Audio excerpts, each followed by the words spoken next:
Open mic यानी खुला mic, कुछ भी कर सकते हैं। हाँ, कुछ भी कर सकते हैं।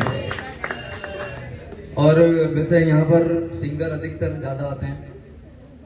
सिंगरों का मैं बहुत सम्मान करता हूँ क्योंकि छोटा मोटा मैं भी हूँ सिंगर। हाँ, लेकिन फिर भी एक बात मैंने कहीं सुनी थी एक अच्छे आर्टिस्ट से, बुरा मानने की बात नहीं है, जो लिखी हुई है वही है कि जब से मंच अर्थदायक हो गए, कि जब से मंच अर्थदायक हो गए तोतले भी गीत गायक हो गए। रियाज होना बहुत जरूरी है ना? मजा आ रहा तुम दोनों को? हाथ पकड़ लो एक दूसरे का। हाँ, मेरा क्या जादू तंत्र मंत्र वाला काम भी है ना यार, कि मन मचल कर मोर होना चाहिए और आज की इस महफिल में जरा शोर होना चाहिए। कि मन मचल कर मोर होना चाहिए और आज की इस महफिल में जरा शोर होना चाहिए। और आपको सुनाने के लिए बहुत कुछ है मेरे पास, आप सभी को सुनाने के लिए बहुत कुछ है मेरे पास, पर आपकी मीठी मीठी तालियों में जरा जोर होना चाहिए। है क्यों? कि इश्क में कई बीमार बैठे हैं। मैं अपनी स्टार्टिंग थोड़ा अलग करने वाला था, लेकिन आज हेमंत भाई ने आते ही प्यार मोहब्बत में डाल दिया। प्यार मोहब्बत बहुत अच्छी चीज है जब तक सामने वाले के पापा को मालूम नहीं पड़े, और अगर उसके पापा को मालूम पड़ेगी तो समझ लो कि फिर हड्डी जोड़ने वाले डॉक्टर को मालूम तो पड़ना ही है। हाँ, कि इश्क में कई बीमार बैठे हैं, हजारों चले गए लाखों तैयार बैठे हैं।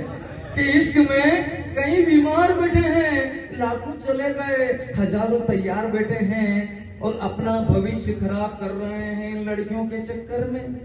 अपना भविष्य खराब कर रहे हैं इन लड़कियों के चक्कर में। फिर नरेंद्र सर से कहते हैं कि सर काम देखो, हम बेरोजगार बैठे हैं। लड़कियों का काम बहुत अलग है, और मेरे सामने भी बैठे हैं तो मुझे सुनाने में थोड़ा बिल्कुल पावर मिल रहा है। मजा आ रहा है? बिल्कुल, आप भी आ जाओ, इधर बैठो। हाँ, मेरे बाल बहुत अच्छे लंबे लंबे अच्छे लग रहे ना। जिसके सिर पर उसकी माँ हाथ बैठती है ना, उसके बाल मेरे जैसे लंबे लंबे हो जाते हैं। बीबी फेरे तो आदमी गंजा हो जाता है। और यहाँ तो कोई नजर ही नहीं आ रहा है। अभी थोड़ी देर पहले से भाई साहब, उनको देख कैसा लग रहा था, आधे जिले ने हाथ फेर लगाओ। प्यार मोहब्बत की बात है। अच्छा साहब, लड़कियों का मामला अलग है। लड़कियां कभी भी गुस्सा हो जाती है। एक लड़की तो मेरे को मोबाइल में सर उसने इतना ब्लॉक कर दिया, इतना ब्लॉक कर दिया, इतना ब्लॉक कर दिया कि वो कांग्रेस वाले मेरे को ब्लॉक अध्यक्ष बना रहे हैं। नहीं ना, लड़कियों का मामला बहुत अलग है। मैं भी उदयपुर चला गया प्रोग्राम करने, तो फतेहसागर झील पे मैं घूमने के लिए चला गया। वहाँ एक राजस्थानी लड़की घूम रही थी, तो अपन रहे कलाकार, और लड़की को देख के वो कलाकार का कीड़ा पैदा हो जाता है। तो मैंने उसको नाम पूछा, मैंने कहा एक्सक्यूज मी, आपका नाम क्या है? तो छोरी राजस्थान की थी। राजस्थान थोड़ा तीखा है, खाने में, पीने में, बोलने में। कट जा रही हो। हाँ, तो मैंने उस लड़की से पूछा, मैंने कहा तुम्हारा नाम क्या है? तो लड़की ने अपने राजस्थानी अंदाजे में अपना नाम मुझको ऐसे बताया कि इधर भी पानी, इधर भी पानी, और बीच में है टापू। मैंने कहा कि इधर भी पानी, इधर भी पानी, बीच में है टापू, मुझे देख में सुंदर लड़की, नाम मेरा धापू। अब उस लड़की ने फिर मुझसे पूछा कि अपना नाम बताओ।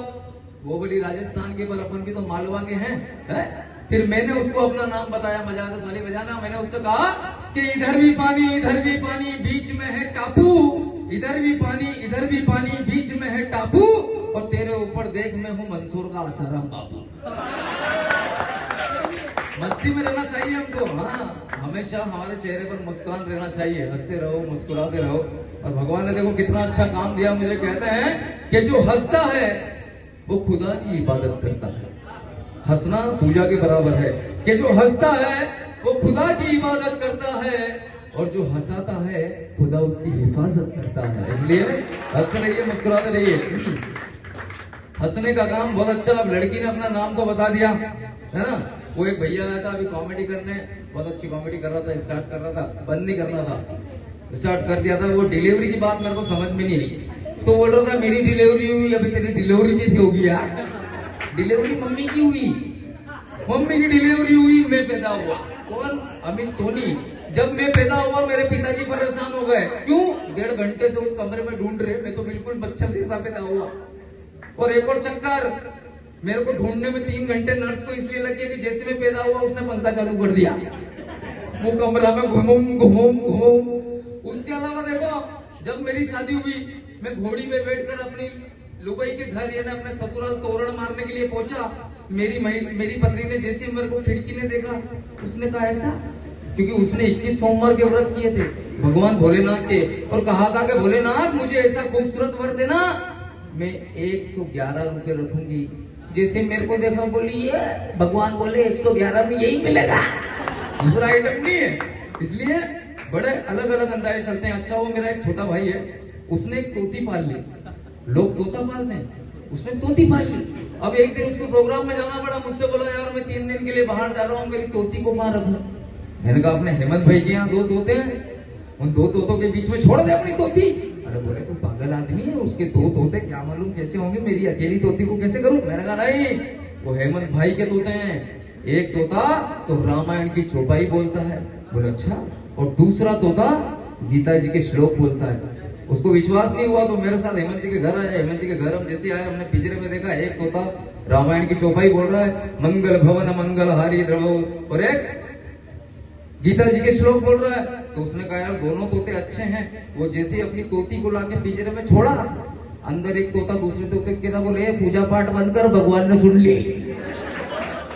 बड़ा अलग माहौल है। हाँ, हंसने के लिए हंसाने के लिए हमको कभी भी ज्यादा दूर नहीं जाना पड़ता। मैं तो मेरे घर पे आइटम तैयार कर लेता हूँ, और मुझे कॉमेडी बनाने के लिए, ज्यादा आइटम बनाने के लिए मेरे पत्नी का बहुत बड़ा योगदान रहता है। वो कुछ भी बोलती रहती है मेरे को। एक दिन उसने मेरे को बोले यार तुम कुछ नया करो। मैंने कहा मैं नया कर रहा हूँ। बोले क्या कर रहे हो। मैंने कहा मैं एक बहुत बड़ी पिक्चर बना रहा हूँ, नरेंद्र सर की तरह मैं भी डायरेक्टर हूँ, पिक्चर बना रहा हूँ। बोले अच्छा। और उसने मेरे मजे लेने के चक्कर में बोले अपनी पिक्चर में मुझे कोई एक रोल दो ना। मैंने कहा बिल्कुल, एक रोल तैयार है तेरे लिए। बोले कौन सा। मैंने कहा तुझे ये करना है, सिचुएशन ये है, तुझे घर से आना है और गांव के तालाब में आके आधा तक पानी तक खड़े हो जाना है। तो पत्नी ने बोले सीन तो समझ में आ रहा है, पर सीन क्या है, नाम क्या है, पिक्चर का नाम क्या है। मैंने कहा पिक्चर का नाम है गई भैंस। हाँ, समझ में आ गया कितनों की गई। और पत्नी हमारी है, वो कैसे बिल्कुल रहती चुपचाप। उसने कहा कि एक पिक्चर मैं भी बना रही हूँ, पर मेरी पिक्चर राजस्थानी है। मैंने कहा राजस्थानी तो मैं बिल्कुल कर सकता हूँ, मेरा क्या रोल है। वो बोली आपको कुछ नहीं करना है, सेम है। आपको घर से निकलकर नदी तक आना है, फिर नदी से घर पे जाना है, फिर घर से नदी पे आना है, फिर नदी से घर पे जाना है। ऐसा 2-3 बार करना है।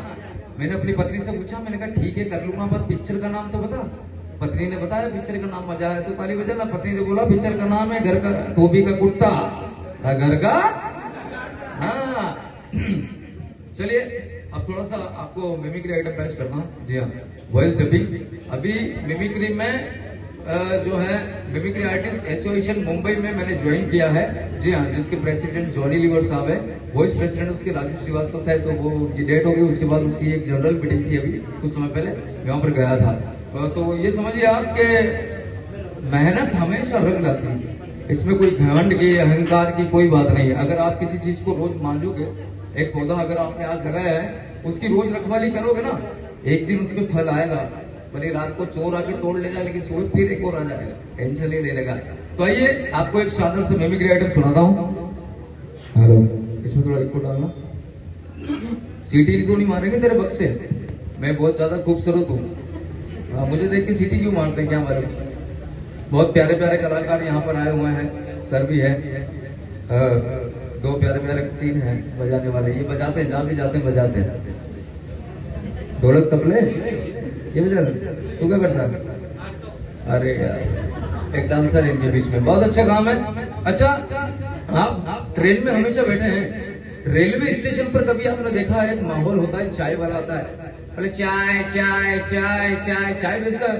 मैं नागदा में अपनी ट्रेन खड़ी हुई थी, थोड़ी देर इंतजार कर रही थी, तो मैं नागदा में खड़ा हो गया। वहां पर एक चाय वाला आया, और जैसे ही वो हमारी ट्रेन की बोगी के पास में आया, उसने देखा एक खूबसूरत सी लड़की बैठी हुई खिड़की में। तो उस चाय वाले ने उस लड़की को जैसे ही देखा, तो उस चाय वाले के अंदर के मोहम्मद रफीक जाग गया। उसने लड़की को देखकर गाना गाया। उसने लड़की को देख के कहा,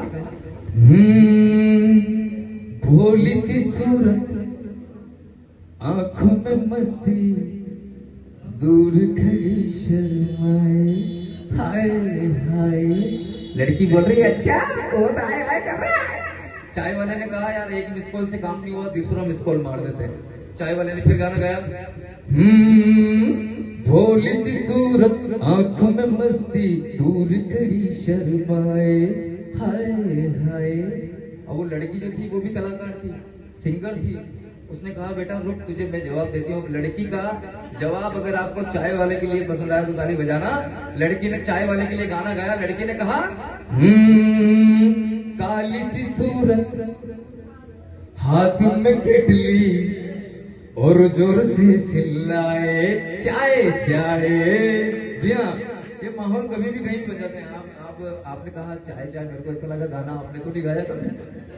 जी हाँ, बहुत खूबसूरत लोग बड़े। लीजिए आपको मैं वॉइस डबिंग सुनाता हूँ। हमारे नरेंद्र सर अमिताभ बच्चन साहब की आवाज का मुझे कह रहे थे। जी हाँ, लीजिए एक शानदार सी डबिंग आपको सुनाता हूँ अमिताभ बच्चन साहब की। फिल्म अमर अकबर एंथोनी का एक डायलॉग बोलूंगा। जी हाँ, उसके बाद मैं अपनी जगह लेता हूँ। बहुत टाइम हो गया और बहुत सारे कलाकार भी हैं। मजा आ रहा है, मुझे सुनने में अच्छा लग रहा है, टाइम पास हो रहा है। तो दोनों हाथ को आपस में भड़को।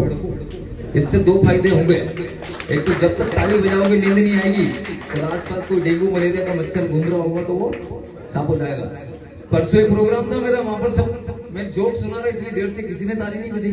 मैंने दूसरा जोक सुनाया, फिर भी किसी ने ताली नहीं बजी। मैंने कहा आखिरी जोक सुनाता हूँ, कोई ताली बजाए तो ठीक, और ना बजाए तो ठीक। जैसे आखिरी जोक सुनाया, पीछे पीछे 60 साल के पास बैठे थे, उन्होंने धीरे से ताली बजी ऐसे।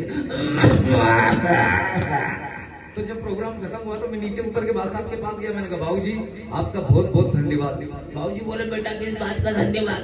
मैंने कहा इस बात का धन्यवाद कि मेरे जोक करने पर किसी ने ताली नहीं बजाई, लेकिन आप अकेले ताली बजा रहे थे। बादशाह साहब बोले बेटा मैं ताली थोड़ी बजा रहा था। मैंने कहा फिर बोले मैं तो काका साहब तो बाबू बना रहा था। जी हाँ, तो बनाते रहिए। लीजिए अमिताभ बच्चन साहब का फिल्म अमर अकबर एंथोनी का डायलॉग सुनाता हूँ। अमिताभ बच्चन जवानी में जब शादी करने के लिए जाते हैं तो चर्च के फादर उनको पालते हैं, और जैसे वो चर्च में जाते हैं देखते हैं कि फादर की डेड बॉडी पड़ी है। कोई गुंडे लोग फादर का मर्डर करके चले गए। तो गॉड फादर से भगवान से किस अंदाज में कहते हैं, उनकी जवानी की आवाजें सुनिए।